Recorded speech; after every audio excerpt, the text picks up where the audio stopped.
안녕하세요, 제니입니다. 오늘도 평화로운 짱구 바투블롱 해변에 나와 있습니다. 낮부터 서핑을 하는 사람들이 굉장히 많더라고요. 여기 짱구 바다의 파도가 꽤 센 편이라 서핑 고수들이 많이 모인다고 들었어요. 이날은 정말 오랜만에 늦잠을 푹 자다가 오후 2시쯤 이렇게 바투블롱 해변의 바에 나와서 앉아 있었어요.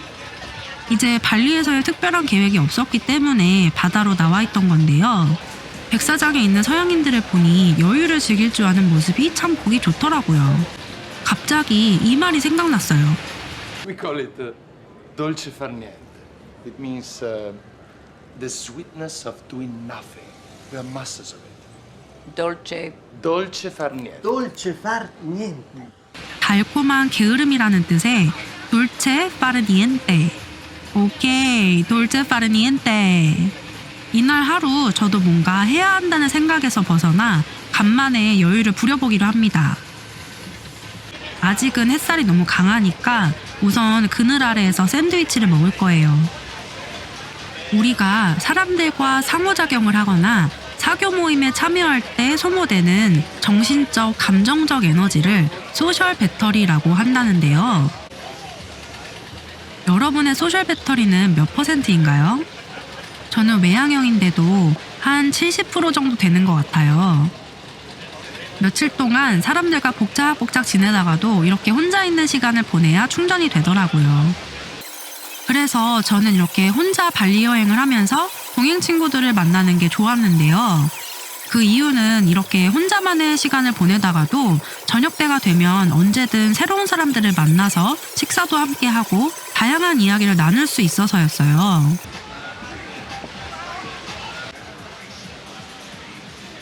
이렇게 돌체 파르니엔테를 즐기고 있자니 어느새 해가 지기 시작합니다. 이날 파도가 꽤 높아서인지 서핑을 즐기는 사람들이 유난히 많이 보였어요. 와, 파도를 타고 주황빛으로 물든 바다 위를 미끄러져 나가는 서퍼들.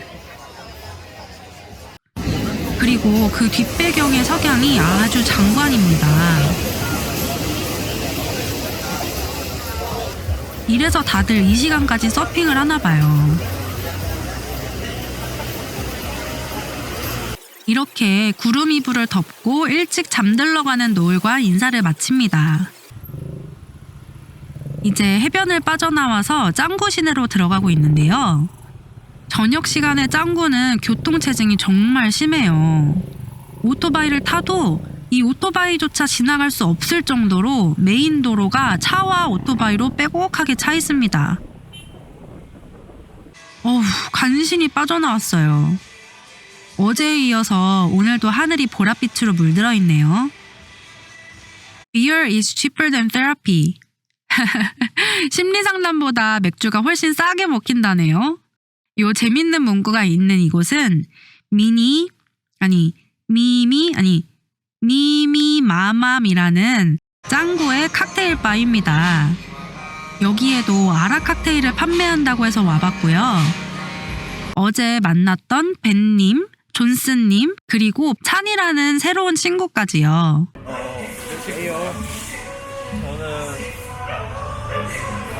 저는 9시 반에 만나가지고 여기서 아마 6시부터 9시까지 하고 쉬다가 이날의 인연도 쭉 이어져서 다음 날부터 존스님과 찬님이 서핑을 함께 하셨다고 해요. 한참 동안 서핑 얘기를 이어가는데요. 벤님은 갑자기 2주나 남은 발리 일정을 남겨두고 다음날 한국으로 가는 비행기표를 끊었다고 하시는 거예요. 항해사라는 직업 때문에 1년 중 6개월은 바다에서 보낸다고 하셨는데 다음 항해 스케줄이 정해져서 남은 시간은 사랑하는 사람들과 보내려고 하신대요. 이야, 역시 화끈한 부산 사나이.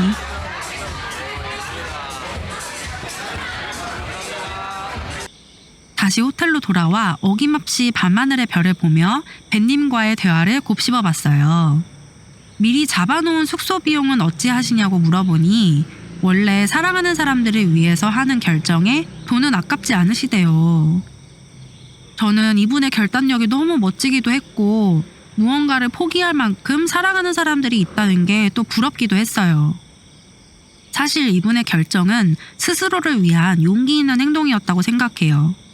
사랑하는 사람들을 보고 싶어하는 나를 위해서 한 일이잖아요. 나는 이렇게 나 자신을 위해서 과감한 결정을 내린 적이 있을까? 어쩌면 나는 그동안 이 용기라는 게 부족해서 상처라는 이름 뒤에 숨어 지냈던 건 아닐까 하는 생각을 해봤습니다. 그리고 잠시 후 하늘에서 별똥별 하나가 툭 떨어지고 멀리서 함께 목격한 사람들의 환호성 소리가 들려왔어요. 저도 15년 만이네요. 이렇게 제 인생에서 두 번째 별똥별을 목격한 거예요. 9일차 아침. 알고 보니 엊그제 바베큐 파티 때부터 함께 하셨던 존스 님도 제가 묵고 있던 이 호텔에 함께 묵고 계셨더라고요. 수영 매니아셔서 이 호텔에 레인이 긴 수영장을 참 좋아하셨습니다. 아침부터 열리라는 다람쥐를 구경하고 있는데요. 저의 인생 영화라고 했던 먹고 기도하고 사랑하라라는 영화의 한 장면이 또 머릿속에 떠올랐어요. Right here is perfect balance. Right at meeting of heaven and earth. Not too much God, not too much selfish. Otherwise, life too crazy. You lose balance. You lose power. 발리가 신들의 섬이라고 불릴 정도로 영성의 진심인 곳이잖아요. 그래서 이 신들이 사람에게 육체적, 감정적, 영적으로 영향을 줄 수 있다고 믿는데요. 누군가에게 신체적, 정신적 질병이 생기면 전통 방법으로 치료를 해주는 현지 힐러들이 8,000명이 넘는다고 합니다. 현지인분께 들어보니 발리에는 모든 마을마다 이런 힐러가 한 명씩 있다고 해요. 어쩌면 주인공 리즈처럼 저도 발리에서 제 마음과 영혼을 치료할 수 있지 않을까요? 이곳저곳 알아보다가 짱구 지역에 있는 힐러를 찾았어요. 원래 이날 예약이 모두 차 있었는데 운이 좋게 오전 예약을 취소한 고객이 있어서 당일에 바로 방문할 수 있었어요. 어떤 치료를 할지 약간 긴장도 되고 왠지 제 얘기를 하면서 눈물을 왈칵 쏟아낼 것 같은 기분이 들기도 했어요.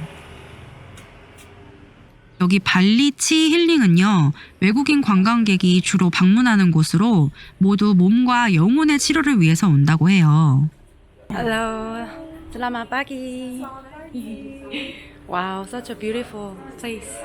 이렇게 힐러 사미트라의 가르침을 받은 독일 사람이 출간한 책도 있었어요. 그렇게 저는 사미트라 선생님과 1시간 세션을 예약하고 첫 번째로 마사지를 받으면서 바디 스캐닝이라는 제 몸의 기운을 훑어보는 시간을 가집니다. 그리고 나서 기치료라는 걸 받게 되는데요. 이날 제 심장 차크라를 열어주신다고 했어요. 이제 눈을 감고 가만히 누워있는데 아무것도 들리지 않고 아무것도 보이지 않았어요. 그러다 갑자기 양쪽 귀에서 삐 하는 소리가 들리더니 제 몸 안에서 따뜻한 기운이 돌아다니는 느낌이 들더라고요. 머리에서 시작해서 발끝을 지나 다시 머리 쪽으로 뭔가 에너지라는 게 정말 몸 안에서 순환이 되는 느낌이랄까? 잠시 후 힐러가 방 밖으로 나가는 소리가 들리고 저는 아주 깊은 곳으로 빠져드는 느낌이 들었어요. 꿈을 꾼 걸까요? 방 안에 혼자 눈을 감고 누워있다는 건 분명히 알고 있었는데 제 주변으로 사람들이 분주하게 돌아다니면서 이야기를 나누는 걸 들었던 것 같아요. 그리고 눈을 떴을 때는 정말 숙면을 취한 것처럼 너무 개운했어요. 이 기치료 세션이 끝나고 나서는 앉아서 얘기를 나눴는데요. 사미트라 선생님은 손금을 봐준다거나 미래를 점쳐주는 포춘 텔링을 해주는 힐러는 아니었어요. 제가 어떤 에너지를 갖고 있는 사람인지 또 그 에너지를 어떻게 세상과 조화시킬 수 있는지에 대한 가이드를 주셨어요. 제가 인생을 살아오면서 힘들었던 점들을 이야기하니 이분 또한 유년 시절부터 30대까지는 너무나도 혼란스러운 삶을 사셨대요.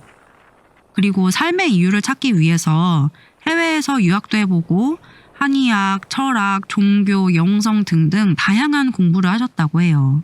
그러다 나 자신을 완전히 이해하고 나서야 소명도 찾고 인생이 잘 풀리기 시작하셨다고 합니다. 사미트라 힐러가 저도 곧 삶의 이유와 소명을 찾을 것 같다며 평온을 유지할 수 있는 명상 방법을 알려주시기도 했습니다. 몸과 마음을 힐링했으니 이제 채워줄 차례죠. Hello, good are you? Yeah, I have company inside. Yeah. Hello, good are you? 점심에는 전날 추천받은 짱구의 맛집이라는 쉘터에 왔습니다. 이날도 존스님, 레오와 함께 했고 레오가 알고 있던 동행 친구를 새롭게 소개받은 날이에요. 저에겐 없는 우아함이 있는 분이었는데요. 첫인상이 굉장히 좋았어요. 센소리움 나 가보고 싶었는데 어땠어요? 대박이네. 수민양에서 올라오면 멀잖아. 되게 커 보이는데요? 짱구의 라시라고 거기 그 새끼 누나인데? 이 쉘터는요, 지중해식을 컨셉으로 좋은 식재료들만 사용하는 다이닝인데요. 발리치고는 가격대가 조금 높은 편이고 음식은 담백하니 맛있었고 레스토랑의 전체적인 분위기가 고급져서 밤에 연인과 데이트를 하러 오거나 예쁘게 꾸미고 와서 친구들과 모임을 하기 딱 좋은 다이닝 같아요. 이거 공짜로 준대요.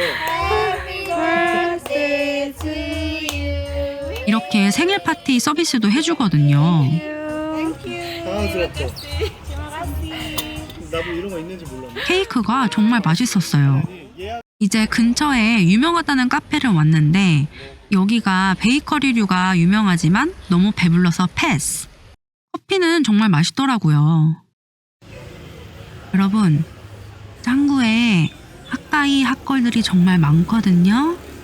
여기 옆자리에 앉은 남자분도 되게 잘생겼어요.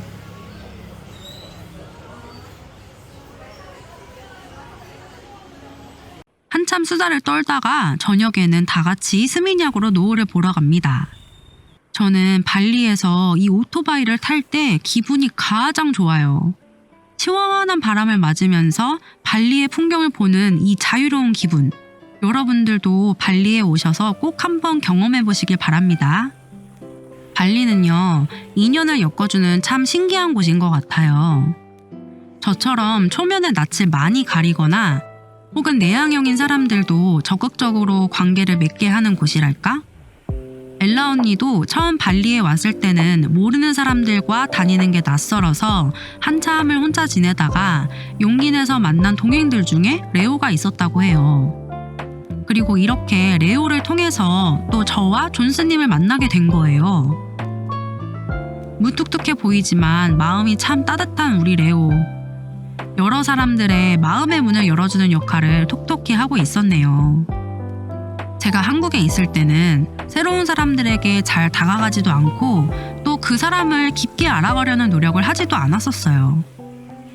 그런데 이상하게 발리에만 오면 많은 사람들이 그 경계가 풀어져서 모두가 친구가 되는 느낌이에요. 게다가 제가 만났던 대부분의 사람들이 제 나이 또래인 30대였는데 우리들의 직업과 살아온 환경이 다르지만 각자 가지고 있는 고민들이 정말 비슷하다는 것도 알게 됐어요. 엘라 언니의 얘기에 깊은 공감을 하며 저도 모르게 이날은 마음을 활짝 열고 저의 삶에 대한 이야기들을 많이 나눴습니다. 이제 스미냑의 707 비치범이라는 선셋 맛집에 왔습니다.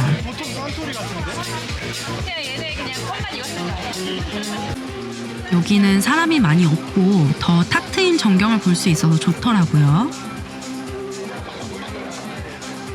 이곳에서도 이제 막 발리에 여행을 오신 한국인 여행객분들을 만나서 발리의 많은 곳들을 추천해드렸습니다. 그 중에 만났던 필라테스 강사님의 이야기가 흥미롭게 느껴졌는데요. 원래는 평범한 직장인이셨다가 어떤 계기로 운동에 관심을 갖게 돼서 과감히 직업을 전향하셨대요. 자기 꿈을 쫓아갈 수 있는 용기가 참 멋있다고 생각했어요. 다 같은 발리 바다인데 어쩜 이렇게 느낌이 다른지. 노을을 구경하고 스미냑의 몬시에 가서 또 한참 이야기를 나눴습니다. 호텔로 돌아와서 또 다시 테라스에 앉아 별을 바라보며 오늘도 사람들과 나눴던 대화들을 곱씹어 봅니다. 아무래도 지난 이틀간 제가 발리에서 받아야 했던 메시지가 바로 용기인가 봅니다. 사랑하는 사람들을 만나러 집으로 돌아간 항해사. 용기 있게 낯선 사람들을 마주한 언니. 자신의 꿈을 쫓아간 필라테스 강사를 통해서요. 나누었던 수많은 대화 중 누군가 제게 이런 말을 했던 게 기억났어요. 좋아하는 사람과 함께 하려면 적극적으로 다가가고 표현도 할 줄 알아야 한다고요. 그래, 맞는 말이야. 그럼 나도 이제부터 발리에서 용기 있게 새로운 사랑을 한번 찾아볼까? 하고 생각했어요. 아락의 기운 때문인지 몸이 후끈후끈합니다. 새로운 사랑은 무슨, 잠이나 자자. 되게 이게 다리가 직선이다. 새끼 문어인데?